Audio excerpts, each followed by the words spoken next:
ఏంటి కైకేయి మాత చేసిన తప్పుకి దేవకి మాతకు శిక్షణ అదెలా అనుకుంటున్నారా? Hey guys, welcome back to our channel one more mythological mini vlog.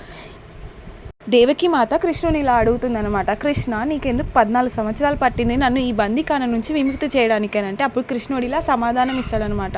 మాత, మీరు త్రేతాయుగంలో కైకేయి మాతగా పుట్టి రాముడినైన నన్ను కౌసల్యమాత నుంచి 14 సంవత్సరాలు వేరు చేశారు.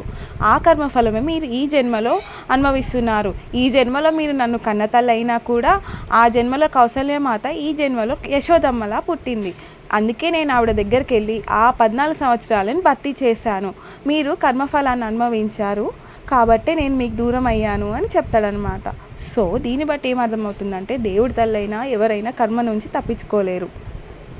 ఆనాడు కైకేయి మాత చేసింది లోక కళ్యాణార్థం అయినా కూడా కర్మ నుంచి ఆవిడ తప్పించుకోలేదు.